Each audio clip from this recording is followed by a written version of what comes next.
Olá, meus amigos, sejam muito bem-vindos a mais um episódio do Fazendas Infinitas, o podcast da Trato Consultoria, onde a gente traz essa temática de continuidade, fazendas que se transformam em empresas e chegam na próxima geração. Eu sou o Arthur Toledo, está aqui comigo meu amigo Daniel Paguto. Vamos para mais uma, né, Arthur? Mais um episódio do Fazendas Infinitas e hoje a gente está trazendo aqui um convidado muito bacana. Ele é o CEO da agropecuária Bégio Lourenço, diretor executivo da Associcana e conselheiro deliberativo da Orplana, entre outras coisas mais que a gente vai falar aqui hoje. É o Juliano Francischini. Meu amigo, seja muito bem-vindo. Prazer estar aqui com vocês, muito obrigado pelo convite. Muito bom. Cara, Juliano, eu te vi, né, no evento lá em Ribeirão Preto recentemente, né, na semana da AgriShow, com o Thiago, né, Thiago Moura, né, e vi a sua apresentação lá, o assunto tava falando um pouco sobre essa questão da cana e tal. Já falei, opa, preciso trazer esse cara para conversar aqui com a gente, né? A gente tem, dentro dos nossos clientes aqui, bastante gente da cana, né? E a gente sempre gosta de trazer uma visão de mercado, uma visão de gargalos, desafios a serem vencidos, né? Nas decisões das famílias que estão ali optando, né? Pelo uma nova cultura, pelo uso da sua terra, por uma diversificação de portfólio, né? Então a gente sempre está trazendo esse assunto, esse contexto de decisões e puxando da cana. Quando eu vi que tinha você lá, eu falei, que bom, vou conseguir chamar esse cara para vir com a gente conversar, né? E eu vi que estava aqui perto, em Jaú, a Associcana, a sede fica aqui em Jaú, né? Isso. Então estava pertinho, eu falei, tá fácil de trazer ele aqui. Então, primeiro, agradecer pelo você aceitar o convite, né, e estar aqui com a gente. A gente sabe que tempo é um dos recursos mais escassos e mais caros, né? Então, quando a gente recebe alguém, a gente sabe que tem muito valor nisso.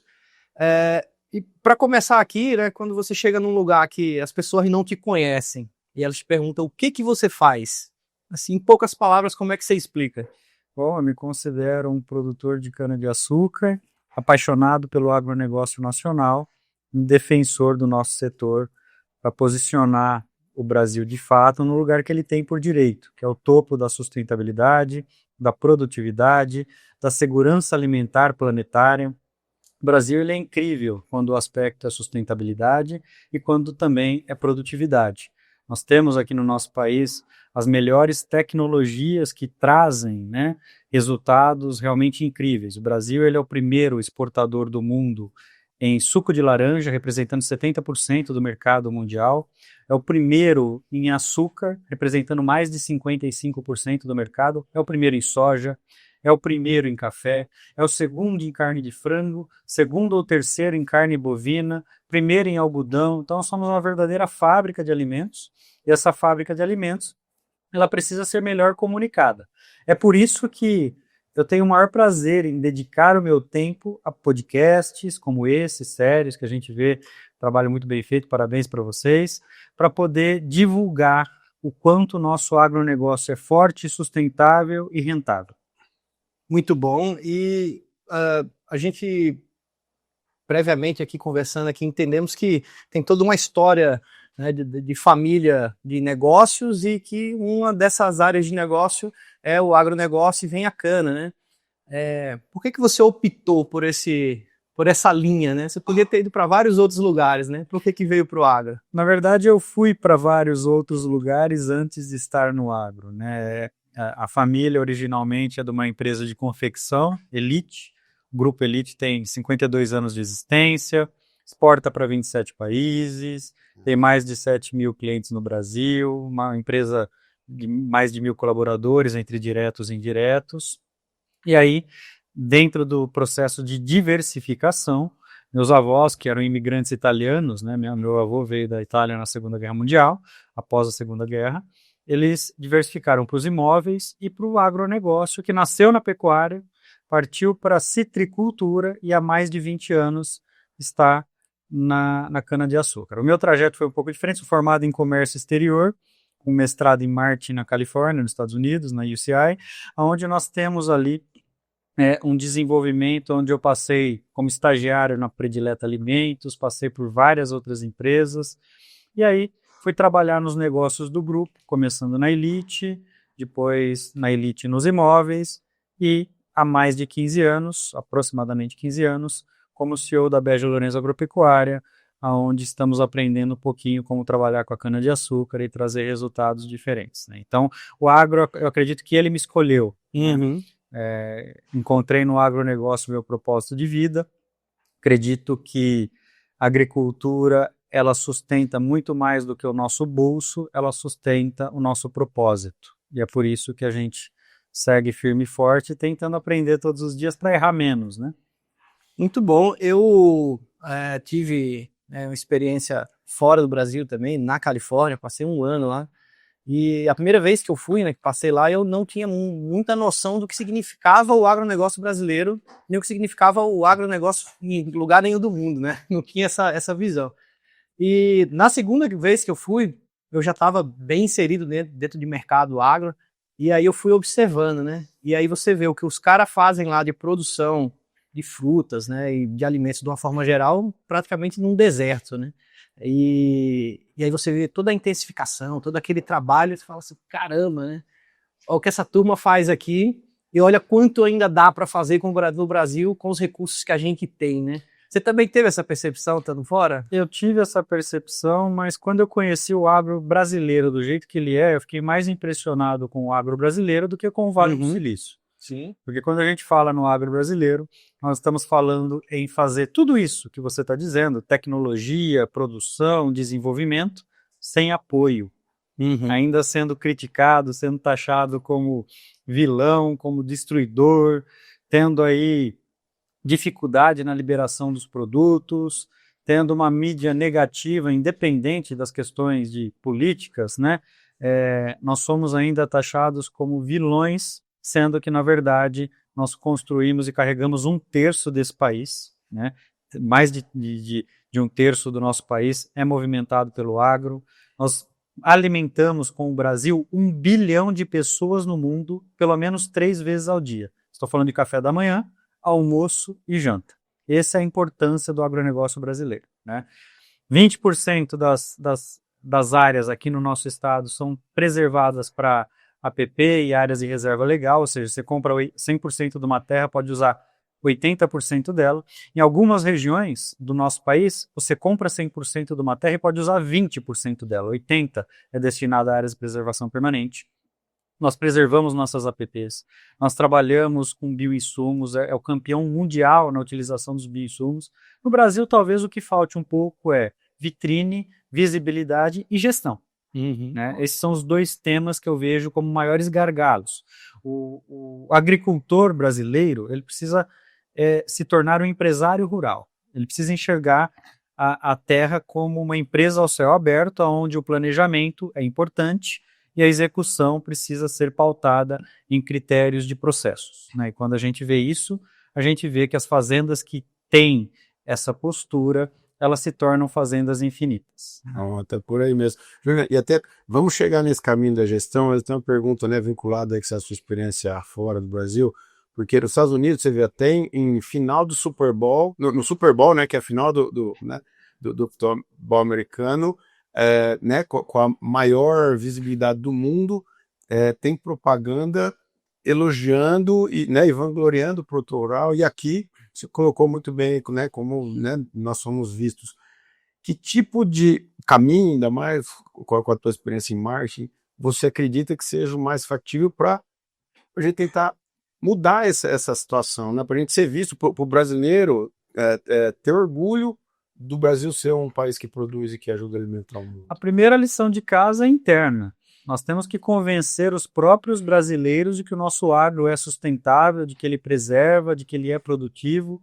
E esse é um trabalho midiático que tem que começar agora. É por isso que eu comecei essas comunicações em mídias digitais, sociais, né? Eu confesso para vocês que eu tinha até repulsa em pensar em influencer, né? Que vinha nas cabeças as dancinhas, as banalidades, a dopamina barata, mas eu vi como necessário. Se nós não começarmos a comunicar nas plataformas em que a gente enxerga o agronegócio, que hoje em dia a gente passa 5, 6 horas do nosso dia, no mínimo, olhando para um celular, né? Olhando para as redes sociais, olhando, interagindo com tudo isso. Então, esse trabalho precisava começar a ser feito e eu acredito que o exemplo não é a melhor forma de ensinar, é a única. E é por isso que eu comecei a comunicar o nosso agronegócio num setor desafiador, que é o setor sucroenergético, onde a cana-de-açúcar tem um histórico coronelista, de escravatura, de engenho. Então, quando você vem na sua mente a cana-de-açúcar antiga, vem um engenho, um escravo ali sendo escravizado, e o setor é longe disso. O setor voluntariamente decidiu não queimar mais a cana. A queima de cana é permitida no Brasil até 2031. Nós decidimos voluntariamente não queimá-la em 2014. E desde então, nós temos uma luta incessante para preservar o meio ambiente, para preservar o oxigênio. Afinal, a nossa ideia é produzir e não destruir o planeta, né, como algumas pessoas pensam. Isso não apenas na cana, né, nos outros setores, culturas como soja, como milho, como a pecuária, passam por isso o tempo todo, né? E a gente precisa... Então, eu acredito que a primeira lição de casa é a interna, convencer os nossos brasileiros de que o agro ele vale. E aí depois, quando a gente conseguir convencer o brasileiro, o resto é consequência. O brasileiro é um povo maravilhoso, né? Quando ele quer propagar algo, você vê o que acontece com o futebol, você vê o que acontece com o carnaval, você vê o que acontece com tudo aquilo que a gente acredita, né? É só alegria, né? Mas a questão do viés ideológico que eu acho que limita um pouco essa evolução, como é que você vê essa questão? A ideologia que envolve as questões de agronegócio, elas são paradigmas que devem ser quebrados, né? Primeiro que a gente enxerga ambiental, né, como se os ambientalistas que abraçassem árvores e votassem no partido A, B ou C fossem contra o agricultor. E muitas vezes posicionamos o agricultor como contra o ambiental, e não é assim que funciona na prática. Na prática, como eu disse, o produtor ele é extremamente sustentável, ele se preocupa com o EPI, ele se preocupa com o colaborador, ele se preocupa com o meio ambiente, ele cuida das suas florestas, e alguns ambientalistas também não são extremistas. Eles se preocupam em buscar o equilíbrio para desenvolver uma agricultura. Tanto que o slogan da Bege, posso fazer eu não vendo nada, eu vendo só cana-de-açúcar para a usina, tá? Mas é um merchan aqui, é o seguinte: somos produtivos por sermos sustentáveis. A gente acredita que a sustentabilidade é reflete na produtividade. Uhum. E para a Bege atingir os níveis que ela atingiu nas últimas safras, ela só conseguiu por conta da sustentabilidade. É olhar para a microbiota, é preservar o solo, que é o bem mais precioso do produtor, é preservar para que não haja erosão através dos processos de sistematização, é olhar para a fisiologia da planta, é olhar para o ROI, é focar na planta, é olhar para tudo aquilo que traz valor ao produto. Obviamente que sem denegrir a natureza, porque eu não vou plantar um ano, eu vou ter que plantar todos os anos. Bom, a gente costuma falar isso mesmo, né? Que as gerações vão passando, mas aquela terra, aquela propriedade vai estar lá para fornecer comida para o mundo ao longo de muitas gerações, né? Então, de fato, o produtor rural, né, pode querer qualquer coisa, mas acabar, né, com a sua terra, né, ou acabar com a fertilidade da sua terra, acabar, né, destruir ali aquele patrimônio que vem de gerações, é tudo que ele não quer fazer. Eu não conheço nenhum produtor rural que acorda, toma seu banho, escova seu dente e fala: agora eu vou destruir o planeta. Uhum. Verdade, né? Eu conheço produtores rurais que se preocupam de fato em produzir mais numa menor área, que se preocupam em tecnificar, que falham como todos os seres humanos, mas que acertam com os seus erros. O produtor rural, ele carrega esse país. Entretanto, nosso país precisa começar a olhar com mais carinho e nós, como produtores, precisamos aprender a valorizar o nosso produto. Sim. O Brasil, talvez ele não esteja no topo dos PIBs globais ainda, por conta de não processar a matéria-prima primária. Então a gente exporta muito commodity e deixa de trabalhar o produto para agregar valor para ele. Vocês falaram dos Estados Unidos agora, os Estados Unidos você vai na Disney, do Mickey à água que você bebe, tudo é vendido para você com extrema perfeição, existe um marketing que envolve todos os processos, você se sente acolhido, às vezes eles têm uma poça d'água, eles fazem um resort em volta dela, com camisetas, propagandas e tudo mais, e no Brasil nós temos verdadeiros paraísos, tanto na agricultura quanto no turismo, que a gente não explora, por esse complexo de vira-lata que nós temos, de acreditar que nós não somos possíveis, né? que a gente é pequeno, que a gente é fraco, que a gente não pode. Então, eu gostaria que o Brasil tivesse na agricultura a mesma autoestima que ele tem no futebol. Muito legal esse ponto aí sobre sustentabilidade, né? A gente costuma falar, eu costumo muito trazer o lado de que a sustentabilidade, ela não é só ambiental, mas sim econômica. É o primeiro pilar. Se o negócio não for economicamente viável, ninguém vai fazer, né? Exatamente.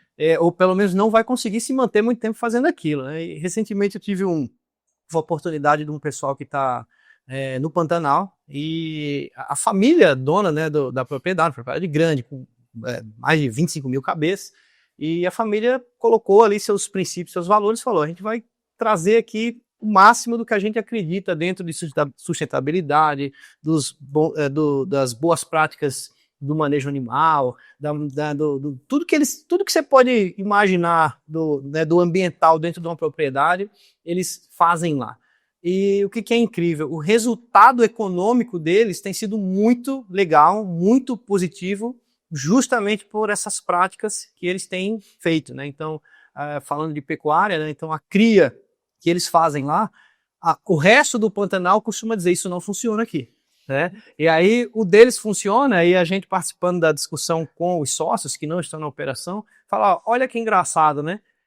A ideia de vocês de proteger o meio ambiente e a natureza resultou em mais lucro para vocês esse ano. Né? Então, a comunicação deles que estão no negócio com os filhos deles, sim, que há alguns anos atrás tinham uma certa... esse negócio de fazenda lá, eu não sei, né? Esse negócio de destruir a natureza... E aí vira para hoje e é justamente o contrário, né? E às vezes a gente queima setores que não mereceriam, e obviamente que muitos setores que não mereceriam ouvir certas coisas. Por exemplo, frango. A gente fala, mas o frango na época do meu avô, ele demorava 3 meses para crescer, hoje em 90 dias. Isso é tecnologia, é ração, é a quantidade de horas de exposição de comida, não tem nada a ver com hormônio. Genética. Não tem nada a ver, seleção genética. Hormônio, se você for tratar um frango com hormônio, ele fica mais caro que a picanha. Uhum. Então não é isso. Então nós precisamos desmistificar alguns conceitos e pré-conceitos que nós criamos com o agronegócio nacional. O agro, ele merece ter a posição de protagonismo que ele tem de fato. Uhum. E aí, nesse sentido, tudo é agronegócio. Sim. Ray dizia, tudo é agronegócio. Essa água, o café, o copo do café, tudo que envolve a nossa vida, o agronegócio está em absolutamente tudo. Nós não podemos ser hipócritas e não acreditar que o agronegócio não envolve a nossa vida. Então, respeitá-lo economicamente, financeiramente, eu acho que é muito importante. Muito bom. E trazendo aqui para o assunto que eu tenho certeza que o Daniel está cheio de dúvida aqui, de curiosidades, né, que ele quer saber, que é o assunto da cana de açúcar, né, a cultura. Então, a gente tem, né, além dos clientes que a gente trabalha aqui, também tem a operação própria aqui de cana, que estamos aqui com aquele momentinho de falar assim, né, e aí, né, que ano é esse da cana, né? Tá com... Tempestade perfeita. Então, o comecinho, né, do momento. Né? Eu acho que, né, podia até aproveitar a tua presença hoje, o cenário de mercado, né, para colocar o momento geopolítico todo com o momento mundial e o Brasil, e onde estamos, para onde vamos. Bom, primeiro ponto, né, ESG mudou as siglas, vocês sabem, né, vocês estão atualizados. Antigamente a gente falava em meio ambiente, em social e governança, né, ESG. Hoje o S do ESG, ele passou de social para segurança, né, porque o mundo está em guerra, e o G passou para geopolítica. Tá. É lógico que eu estou falando de uma forma hipotética, isso não aconteceu de fato, mas se você parar para pensar, a geopolítica influencia o campo hoje muito mais do que a governança, e a segurança influencia muito os campos, muito mais do que o social. Então, olha que interessante. É só ver nessa questão de preços, o que está acontecendo. Eu acho que você vai ter dados para passar para a gente. Nós temos aí os Estados Unidos tendo sua hegemonia questionada pela China, que por sua vez tem dentro do Brasil uma dependência muito grande no mercado chinês, e aí nesse aspecto as coisas começam a se complicar. O Oriente Médio, não preciso nem falar, Estreito de Hormuz fechado, 20% do escoamento, né, do petróleo mundial prejudicado, o mercado também especulativo, obviamente que sobem os preços do diesel. Diesel é a base da produção agrícola nacional, ou seja, aumentam em muitos custos da base de produção nacional. Baseado nisso, mas se o diesel vai subir, nós vamos ter uma oportunidade para o álcool. Então, existe uma compensação? Não, porque também sobe os fertilizantes. E quando sobe diesel, sobe fertilizantes, nós temos um déficit, ou seja, os aumentos de preço que poderiam ser taxados e gerados nos biocombustíveis para compensação do diesel não compensam os outros aumentos de custo de produção. Então, a balança acaba sendo negativa. Além disso, se não bastasse isso, né, nós temos todas as influências nacionais por estarmos num ano eleitoral. Então, você tem ano eleitoral, você tem mundo em guerra, você tem China cada vez mais atuante, dependência da China em alguns critérios. O mercado do açúcar já deflacionado. Por conta da queda do açúcar VHP, principalmente no último mês. Então nós saímos em um ano de uma cana com 1,21 para 0,9398, sendo que o custo de operação de um canavial, 45% está na operação, 27% nos insumos. Então, quando a gente olha o poder da operação no custo, e quando a gente fala em insumos, a maior parte é fertilizantes, NPK. Então, com esses aumentos, nós temos uma insegurança quase que absoluta. E detalhe, não é só o produtor que está sofrendo, não. A usina está sofrendo, as empresas estão sofrendo, as empresas de fertilizantes estão sofrendo. Então, é um ano caótico. Só que é um ano que vai sobreviver aqueles produtores e empresas que tiverem planejamento, que entenderem a agricultura como algo cíclico e não como apenas um ano. Aquele produtor que não decidiu trocar a caminhonete no ano bom. Que entendeu que o dinheiro deveria voltar para o próprio negócio. Aquele produtor que olha o ciclo, que olha a gestão, que olha o ROI. E este produtor, ele vai sobreviver. O outro produtor vai ter que se adaptar para poder sobreviver, e a gente espera que sobreviva ao ponto de poder se adaptar ao cenário de gestão e de planejamento. Eu costumo dizer, eu costumo dizer que quem planeja tem futuro, quem não planeja tem destino.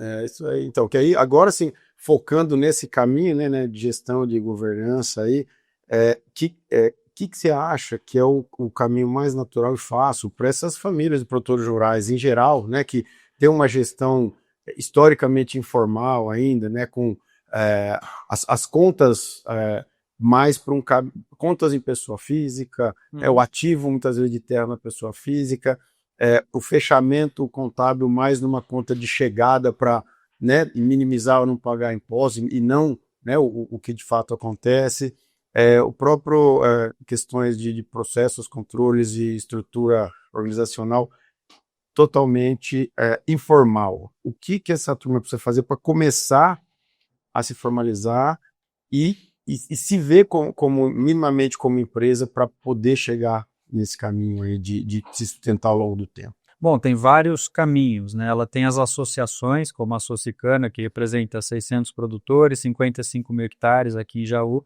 que ajuda nesse braço de gestão. Ela pode contratar a Trato, né? Consultoria, para ajudá-la. Ela pode pedir ajuda. O que ela não pode é deixar de fazer gestão. Se ela deixar de fazer gestão, ela vai estar, né, essa fazenda está fadada a ter prejuízo, porque às vezes o prejuízo ele está escondido em algumas questões que eu acredito que eu estou realizando economia e eu estou realizando desinvestimento. Vou pegar o exemplo da calagem. Calagem é 2,7% do custo de todo um trato cultural. Eu considero de 10 a 20% da receita. Pronto. Um solo sem o pH adequado vai fazer com que a planta não absorva os nutrientes. Então, uma calagem bem feita é a base de um plantio bem feito e de uma agricultura longeva. Então, será que economizar os 2,7% do custo de um calcário vai ser uma economia inteligente ou uma economia porca? Essas decisões, elas passam pela gestão, elas passam por aquilo que é medido, porque tudo que é medido é gerido. O que não é medido não é gerido. Então eu vou usar o NPK, fórmula 25-20 mais 5 de enxofre. Baseado no quê?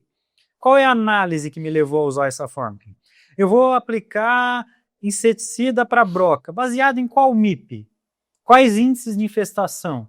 Eu vou usar bioinsumos, mas quais são os seus níveis de infestação? Representam a necessidade do bioinsumo ou do químico aliado com bioinsumo? Então, o conhecimento, ele paira na informação. Informação é poder e poder de decisão para ter um resultado melhor. E nós estamos falando aqui, na minha opinião, que o que você está falando aí, o produtor rural, quem sabe ele precisa estudar mais e não ser a agenda de quem define que produto vai ser vendido na propriedade dele. Como é que você coloca essa questão? Porque, de fato, as empresas e as grandes empresas estão aí para apoiar o produtor para vender, só que ele tem que fazer o seu para tocar a sua vida também. E cada fazenda é uma fazenda, cada análise de solo é diferente. Como é que o produtor rural tem que se posicionar? Porque muitas vezes ele vira o refém de falar, esse produto na cooperativa é o que tem, como é que a associação equaliza isso também, mas enfim. A associação ela tem 3 principais pilares. O agronômico, né, onde ajuda nessas recomendações agronômicas, o social, onde atende encaminhamentos médicos, mais de 6 mil vidas, e o político, onde representa através da participação na Orplana, a representação de toda a classe. Mas o que acontece? A proatividade ela tem que vir do gestor. Eu acredito que com a sucessão isso deve melhorar. Os jovens já têm uma compreensão de que a gestão ela é necessária para conduzir um negócio. Mas o primeiro ponto é a mudança da cultura do campo, a quebra de paradigma. Mudar a cultura do campo, e aí existem 2 formas de aprender. Quem não aprende pelo amor, aprende pela dor. Certo. Né? Então, infelizmente vai sair do negócio. Infelizmente, as intempéries, elas ensinam também. Okay. Ou sobrevive, ou acaba não sobrevivendo por conta da falta de gestão. Mas o produtor brasileiro, ele é muito inteligente, o que às vezes ele é um pouco resistente, mas ele é muito inteligente. É que às vezes, em cenários não tão desafiadores, vai tendo aquele lucro, vai tocando a propriedade, mas ele não tem muito controle do que está acontecendo. Mas em anos como esse, é joio do trigo. Eu tenho um amigo que ele fala o seguinte, é um ano de desentortar prego. Sabe aquele prego que ficou torto? Você desentorta e usa de novo. Pronto. Só que é um ano muito perigoso, porque é um ano que leva as pessoas a ter uma tendência de não tratar os seus canaviais. Pronto. Aí pode aumentar a erva daninha, pode aumentar a praga, pode perder longevidade. Então, faça economia naquilo que realmente traz economia e não naquilo que tira retorno. E nesse aspecto, onde estão hoje as economias, os pregos que a gente tem que desentortar, pensando aí nesses gargalos atuais, pensando em sobreviver no mercado? O que tem hoje que você consegue... Tudo, né? Acho que está em absolutamente tudo, desde o treinamento dos colaboradores para que não haja desperdício, as prevenções, né, em máquinas e equipamentos, então as manutenções preventivas e, se possível, preditivas, permitindo assim que as máquinas não venham a quebrar, que são os custos altos, os planejamentos orçamentários, os fluxos de caixa bem estabelecidos, a colheita no momento exato, com a TR em alta, tirando o máximo do aproveitamento do canavial, o não desperdício dos insumos, as regulagens adequadas dos equipamentos, acho que está em absolutamente tudo, né? Economia é uma necessidade infinita de todo o negócio. Agora, a economia ela tem que ser bastante fiscalizada, para que nós não façamos economia onde irá tirar o nosso retorno. E a planta ela fala com a gente, né? Ela traz ali o resultado, a consequência dos nossos atos, né? Então, se você deixar de nutrir, se você deixar de tratar, se você deixar de cuidar, ela vai responder na mesma proporção. É um ser vivo. Eu tinha visto aqui, né, que você recebeu recentemente algumas premiações, algumas menções, né, ao seu trabalho, ao trabalho da empresa, no quesito da sustentabilidade, né? Isso está dentro de que parâmetros, né? Baseado o que caracteriza, né, o seu trabalho, a sua empresa como uma empresa top sustentável que recebendo premiação mundial? Aonde que está, né, esse diferencial? Primeiro que o meu maior capital é o capital humano. Eu tenho muita honra em ter colaboradores que são verdadeiros anjos da guarda dentro do meu negócio e os verdadeiros responsáveis por esse prêmio. A minha parte é sempre a mais fácil. A parte deles, e aí eu quero compartilhar esse prêmio com eles, né, todos os prêmios que a gente recebeu, é mérito deles, né? E aí dentro do que nos cabe, né, a Bege Lourenço ela investiu em mais de 160 mil árvores, realizando um verdadeiro cinturão verde dentro das nossas propriedades há mais de 20 anos, mudando a paisagem. Ela tem apiário ao lado da cana, e esses apiários eles servem como bioindicadores, porque a mortalidade das abelhas indicam que o que está acontecendo na cana está afetando a fauna e, consequentemente, a flora. Nós temos várias certificações, como Bom Sucro, Sayoro, que garantem que os nossos processos são auditáveis, que a utilização de EPI, tudo está acontecendo da forma devida. Nós temos vários e vários treinamentos, posicionamentos, descarte corretos de embalagem, que são obrigações legais, e nós temos também o foco no living wage, né, que nós estamos atingindo aí, que é o salário digno, internacionalmente conhecido. Significa que o menor trabalhador da nossa propriedade já tem um salário internacionalmente conhecido. Então, remunerar corretamente aqueles que merecem, aqueles que dedicam a sua vida. Costumo dizer que tem gente que é tão pobre que só tem dinheiro. A gente precisa valorizar os outros critérios também e valorizar aqueles que constroem o nosso negócio. Hoje eu tenho colaboradores com senso de dono, com senso de pertencimento, e que na minha ausência correm o risco de fazer muito melhor do que eu. E é isso que talvez seja o segredo do sucesso. Trabalhe em equipe, né? Isso diminui o turnover, isso, né, uma série de questões que acaba dando retrabalho e te custando mais também, né? A média de idade dos meus colaboradores no negócio é mais de 20 anos. Já tenho colaboradores de 43, né, que começaram com o grupo ali atrás, colaboradores de 25, colaboradores de 5, 6, e todos se sentem valorizados por trabalhar na Bege Lourenço, não apenas pelo salário, mas também pela forma humana com que são tratados. Eu acredito que, se for para não tratar de forma humana, aí perde todo o sentido do nosso negócio e da nossa existência, né? Então, a gente olha para as pessoas como o nosso maior capital. Pessoas e solo é o que move a agricultura. Pronto, e que tipo mais ou benefício, né, ou validações que você coloca na tua equipe, nos seus colaboradores, para ser diferenciado e vou além. Como é que alguém que é uma fazenda comum pode começar, não, eu tenho essa vontade, mas não sei como é que eu faço. Como é que pode começar esse tipo de ação? Às vezes, mais do que dinheiro, o que os colaboradores precisam é ser ouvidos. Confiar naqueles que estão na lida é a diferença entre ter uma maior produtividade, porque ninguém conhece melhor a sua área, o seu solo, a sua planta, o seu gado, seja o que for, do que aqueles que estão no dia a dia. A gente tem que ter um critério e uma qualidade que garante todas as outras, que é a humildade. Quando nós temos humildade, a gente abre os nossos ouvidos para ouvir, abre os nossos olhos para enxergar, e aí aprendemos. E junto disso, né, o colaborador, além de apoiar diretamente o negócio, ele se sente pertencente a um negócio. Pertencente ao negócio. A uma comunidade, está ouvindo, e aí vai fechando esse caminho de ter longevidade. É um ciclo virtuoso, né? É um ciclo virtuoso. Pensa o seguinte, vocês também, provavelmente, a gente passa mais tempo no nosso trabalho do que com as nossas famílias.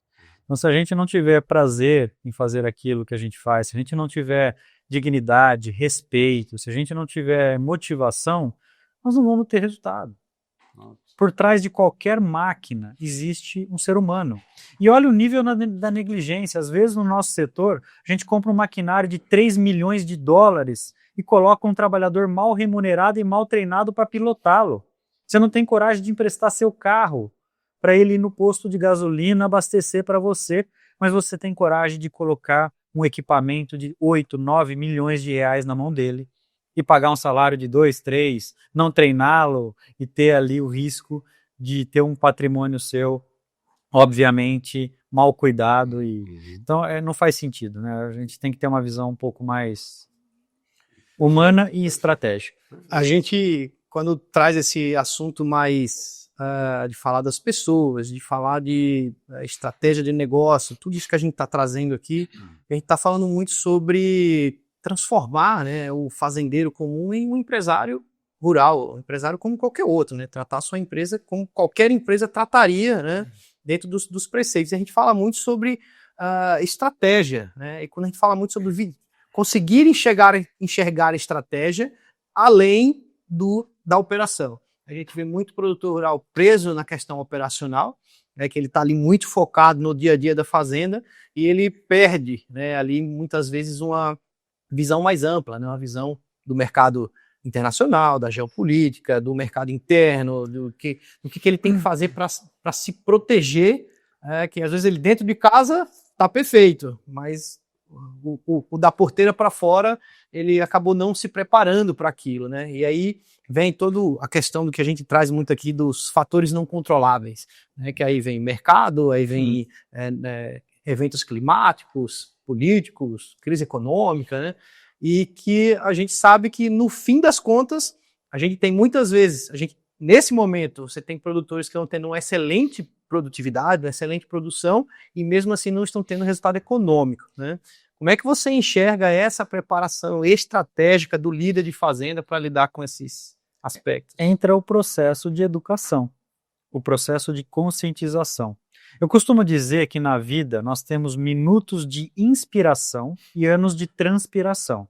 Toda mudança gera resistência. E no produtor rural ainda com um agravante.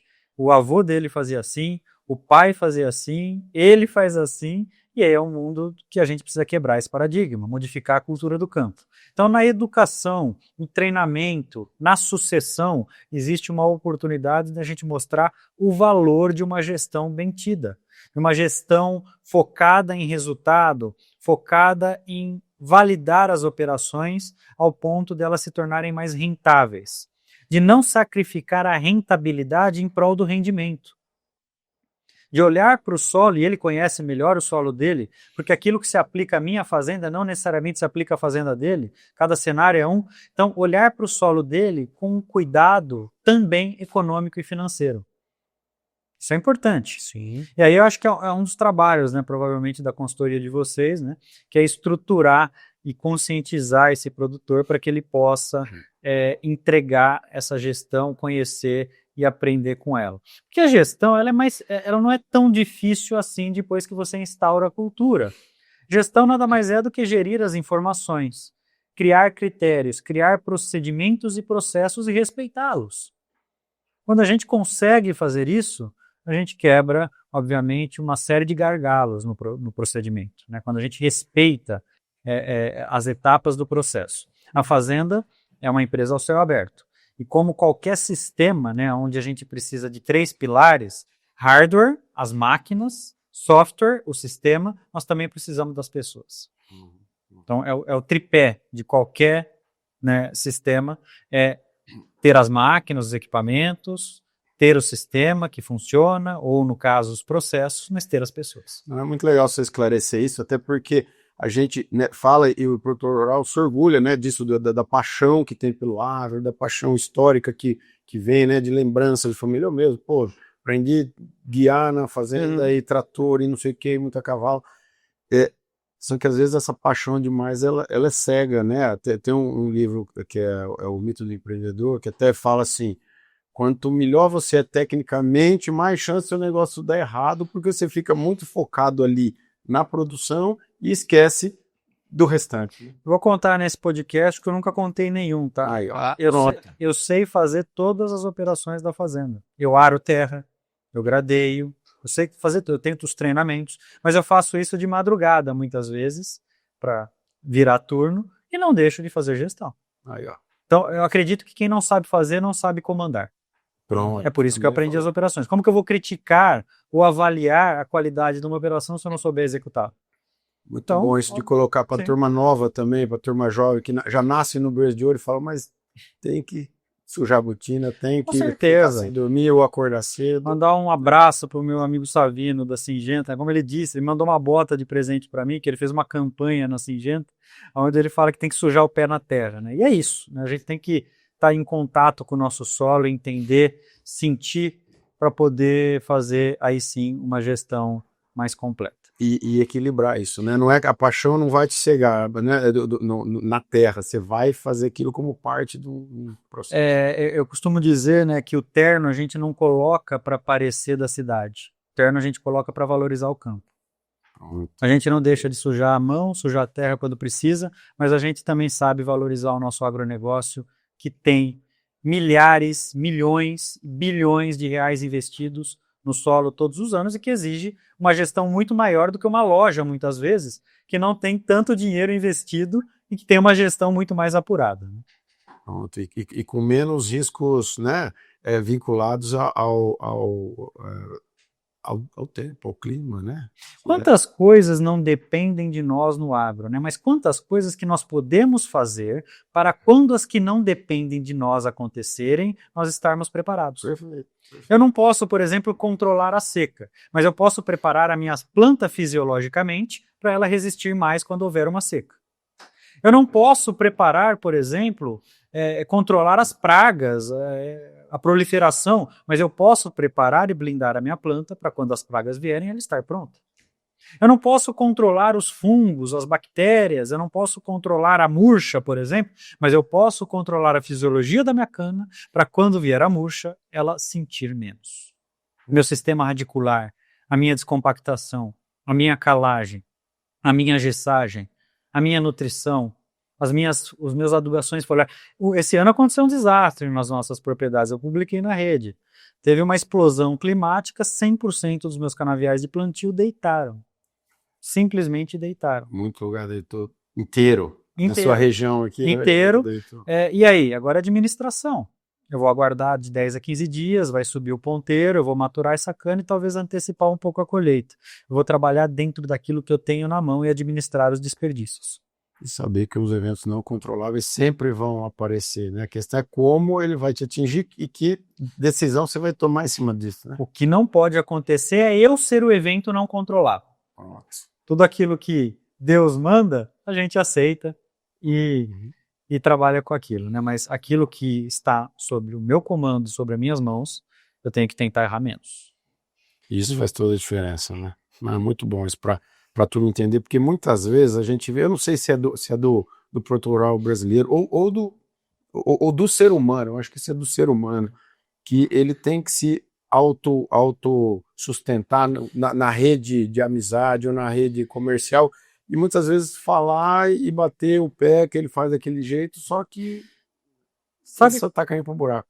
Qual que é um dos maiores destruidores de produtividade do campo e de qualquer negócio que eu já trabalhei? O ego. O ego disso. O ego humano. É complicado. E como equilibrar o ego de alguém que é líder ou vai ser líder do negócio? Eu acho muito fácil equilibrar o ego.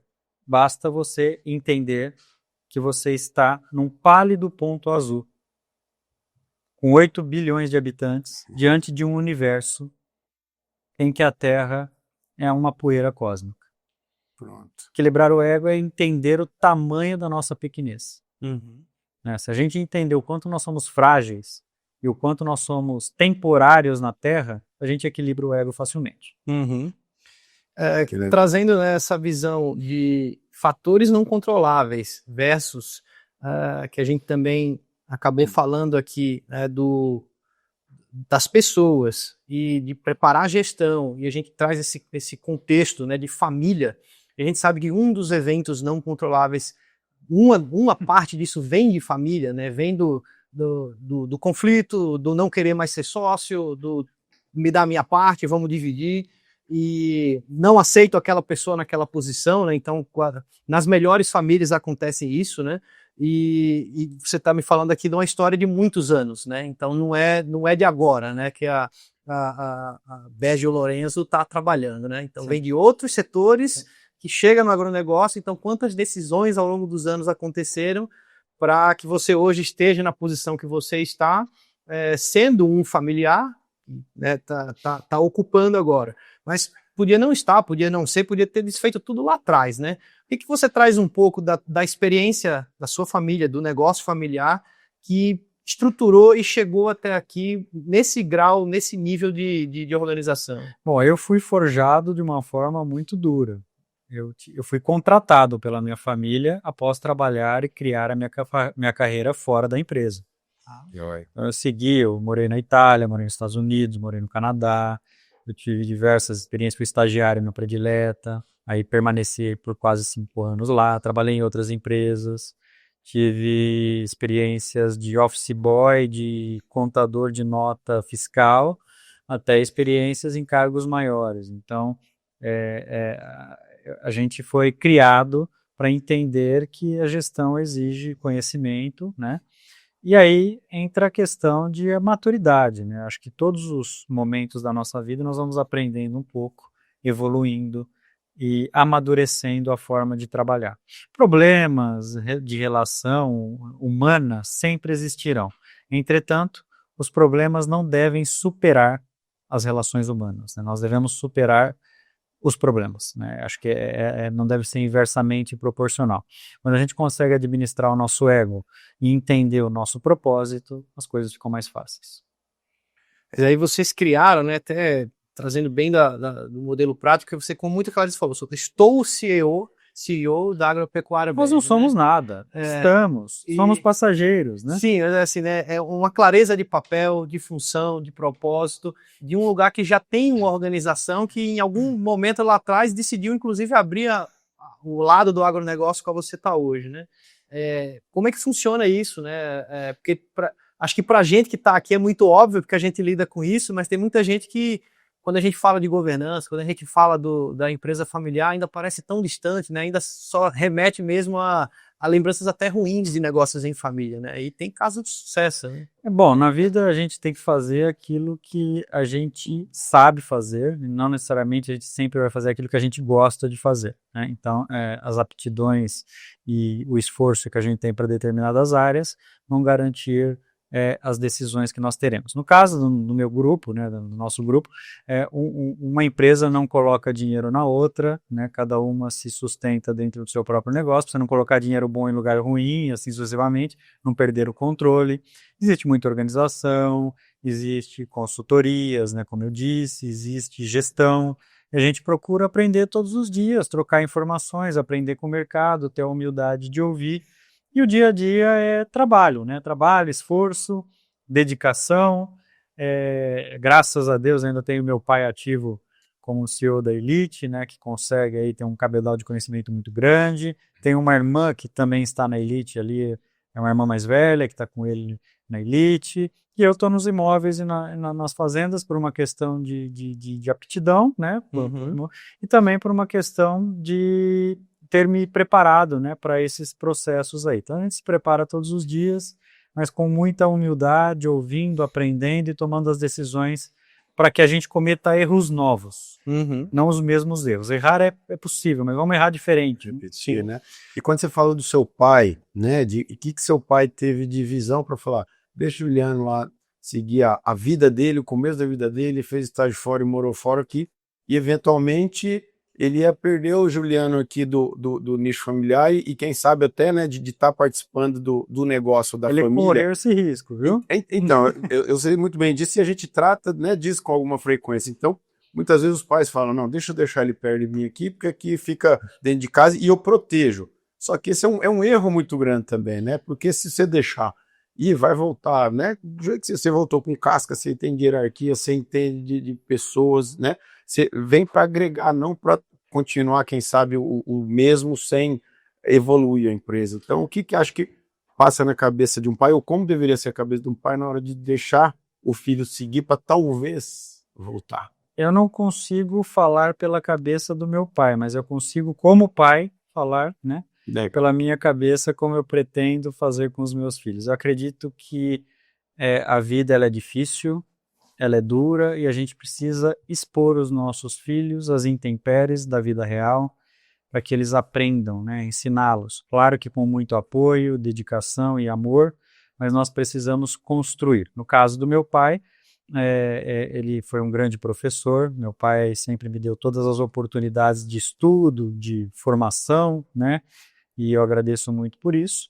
E também deu a confiança de deixar com que eu trilhasse, né, o meu próprio caminho no processo de construção. Então, esse aprendizado fora, obviamente, que nos ensina muito, mas o que mais nos ensina é a humildade de olhar todos os dias para o nosso negócio como se nós tivéssemos algo a aprender. De ouvir a equipe que está pseudo abaixo, mas na verdade deveria estar ao lado, é ouvir todos aqueles que nós comungamos os valores, né? Então, como pai eu digo, a gente tem que expor os nossos filhos ao mundo real e prepará-los para enfrentar, sem jamais fazer com que eles percam os seus valores morais, isso é muito importante, são inegociáveis, e os seus valores também de sentimento, né? Que eles possam se sentir úteis com aquilo que eles fazem. Né? Essa é a nossa busca. Mas eu sou um pai jovem ainda, tem muito que aprender. Tempo para validar isso aí. Vocês têm, de alguma forma, uma preparação ou algo que venha de maneira, vamos falar assim, uma diretriz da empresa em relação à família para a preparação dos jovens? Isso é algo, uma política dentro da empresa? De certa forma talvez não completamente burocratizada, mas nós já temos, né, uma cultura familiar. Minha família é de origem muito simples, né? Passaram muita dificuldade, meus avós vieram, como eu disse, da Itália, não tinha nem o que comer. Então, para aqueles que não tinham absolutamente nada, o pouco e que conseguiram e conquistaram foi sempre amplamente valorizado, com muito esforço, suor. Meu avô me deixou uma herança que me emocionou muito, né? Quando meu avô faleceu, né? Teve um câncer de pulmão, porque na Segunda Guerra Mundial eles começavam a fumar para matar a fome, lá com 12 anos, e ele trouxe esse hábito, né? Fumou tinha parado já fazia 15 anos, mas acabou tendo câncer de pulmão. E ele me deixou uma herança que eu demorei para interpretar, mas depois a amiga que entregou essa herança me explicou o que era um canivete com um trem de unha do lado. Essa foi a herança do meu avô. Né? E aí ela falou, bom, trem de unha para você cortar a unha para manter as mãos limpas, né? E o canivete é um sinal de trabalho. Então mantenha as mãos limpas e trabalhe duro. Essa foi a herança do meu avô. Que a gente procura levar para a vida através das construções e pretende passar para os nossos filhos para que eles possam ter erros diferentes dos nossos, né? E não ter tantas batidas de porta, né? Então o processo de sucessão ele depende da comunicação. Uhum. Se houver uma boa comunicação, eu acredito que tem tudo para haver uma boa sucessão. Muito bem, e partindo aqui para um rumo final aqui do nosso papo, eu queria que você pudesse deixar, se você puder deixar um conselho para aquele produtor rural que hoje está pensando, né, ele está numa região propícia ali para a cultura da cana-de-açúcar, e ele talvez não conhece, não entende, tá mais em outra atividade, mas que tem vontade de entrar nisso, né? Qual o conselho que você dá para o cara que está entrando agora? Bom, primeiro que a agricultura é cíclica, a tempestade não será para sempre, haverão momentos bons e momentos ruins, o planejamento ele faz toda a diferença para suportarmos os momentos ruins e superarmos, para aproveitarmos os momentos bons, para criarmos pulmão e caixa. A cana-de-açúcar é uma cultura maravilhosa, extremamente sustentável, aproveitamos tudo dela. Ela tem diversas oportunidades de crescimento, ela é a motriz energética do planeta através da bioenergia, dos biocombustíveis, ela produz energia elétrica, ela produz combustível, ela produz açúcar, que é alimento, ela produz também lignina, que é celulose, enfim, ela se aproveita absolutamente tudo dela, os resíduos ainda são utilizados, né, para enriquecer a agricultura. Então, sejam bem-vindos ao mundo da cana, mas venham com planejamento, venham com gestão para que possam sobreviver às intempéries. Todas as culturas passarão por momentos bons e ruins, não se iludam com as altas temporárias e também não se deprimam com as baixas temporárias. A agricultura foi e sempre será cíclica e sobreviverá nela aquele que tiver a melhor gestão. Muito bem, e pensando em desafio, né, o desafio dos próximos 20, 30 anos do setor, o que você imagina que é onde tem que ser concentrado ali os principais gargalos do canavicultor nos próximos anos? Produtividade, sustentabilidade e gestão. Esses são os 3 pontos que estão interligados, um depende do outro, mas que nós precisamos, por exemplo, tirar a cana dos mesmos patamares de produção há tantos anos, conseguir produzir mais numa menor área ou na mesma área, conseguir ter uma sustentabilidade, agredir menos o meio ambiente, que eu acho que essa é uma busca que todos os produtores de cana já têm, mas devem ser cada vez mais intensificada, e trazer gestão para o nosso negócio para ter resultado financeiro, para que o negócio possa parar em pé cada vez mais. E aí até uma dúvida de mercado que eu vejo algumas pessoas falando, você enxerga, como você enxerga o avanço do etanol de milho? Você acha que isso compete, que isso complementa? Qual é a correlação do etanol de milho com o setor da cana? Na minha opinião, não compete, complementa. Nós enriquecemos os biocombustíveis, que para você ter uma ideia, se todo o etanol nacional fosse destinado ao SAF, que é o combustível de aviação, nós não preencheríamos 5%. Né? Então, quer dizer, existe um mercado muito grande, o aumento dos biocombustíveis, da mistura, o E32 agora já formulado, o E35, a possibilidade dos outros países também aumentarem os biocombustíveis em sua mistura, as boas utilizações para o açúcar e as derivações, a energia. Então, pelo contrário, né, o mercado de etanol de milho, em consórcio com o mercado do etanol da cana-de-açúcar, eles só complementam e fortalecem, né, os biocombustíveis, que tem um universo a ser desbravado aí, e talvez seja um dos principais caminhos da descarbonização global. Porque nós estamos num ponto no planeta em que, se continuar com a mesma emissão de gases de efeito estufa, de aquecimento global como consequência, em 2100, que talvez os nossos filhos provavelmente verão, nós teremos 3 bilhões de refugiados climáticos no planeta. Algumas regiões do planeta Terra terão temperaturas tão altas que não serão propícias ao convívio humano. Então, isso já são estudos de universidades renomadas. Obviamente que o mundo vai mudar muito a questão da descarbonização até lá, e eu só vejo, aliás, vejo várias alternativas, mas vejo na cana-de-açúcar e no milho um enorme potencial para desbravar esses mercados. Descarboniza. E aí um ponto que tem surgido recentemente, um novo efeito aí da diminuição do consumo de uma série de coisas, né? Oriundo aí dessa nova tecnologia das canetas emagrecedoras, o setor dos alimentos e do álcool parece que está sentindo impacto disso. O açúcar em si, que muitas vezes vem ali como o vilão, né, do uso do açúcar em demasia, né, para a indústria e tudo mais. Você acha que isso tem chance de atingir o consumo de açúcar no mundo ou nem? Não, tudo pode ser atingido, obviamente, mas se você vê o que vai açúcar, você fica impressionado, né? A gama de produtos que tem o açúcar como... E o açúcar, como qualquer alimento, se usado em demasia, faz mal. Então, sim, o segredo da vida está no equilíbrio, né? Então, nós precisamos entender que a cana, ela é sustentável em todos os seus critérios, e o açúcar, obviamente que ele é importante dentro da cana, né? É um dos produtos principais, mas ele só faz mal se consumido de uma forma errada, né? De uma forma demasiada. Então, não vamos desmistificar isso também, porque açúcar também é energia, né? Ele tem energia, glicose necessária, né? A gente precisa disso, né? Exatamente. Vai. E queria pedir para você uma parte mais pessoal até. Você imagina o Juliano com 20 anos, começo de vida, né, a mente ainda muito aberta ainda, né, sem saber exatamente que rumo ia tomar da vida. Você pode dar um conselho para ele. Que conselho você dá para o Juliano de 20 anos? Tenha mais humildade, menos impulso, mais tolerância e aprenda com os seus erros. É isso. Muito bem. Esses seriam os conselhos.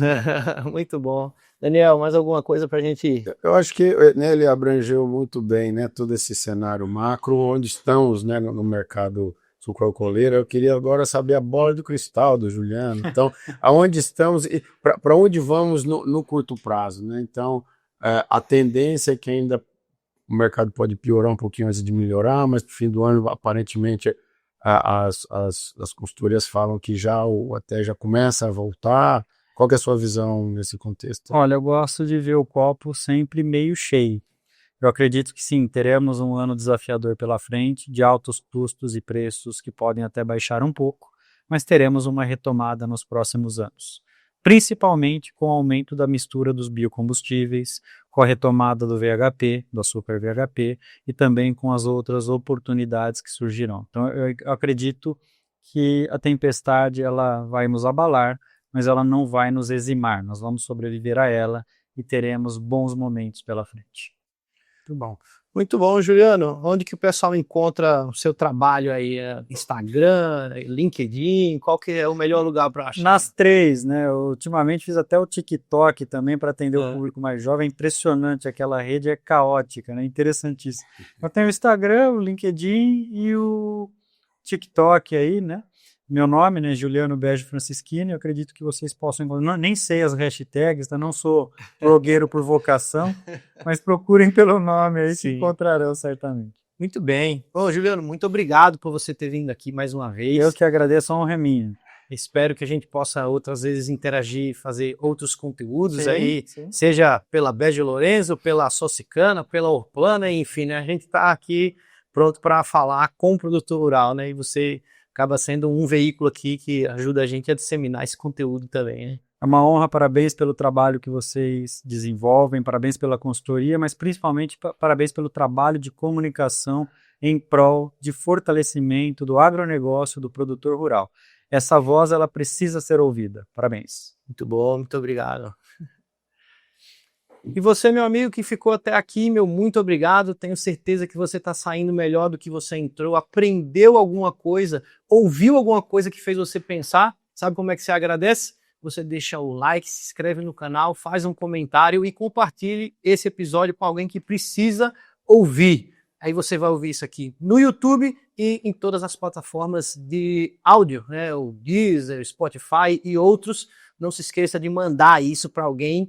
Manda para o seu pai, para o seu irmão, para o seu amigo, para o seu sócio, para quem precisa ouvir, e não perca o próximo episódio do Fazendas Infinitas.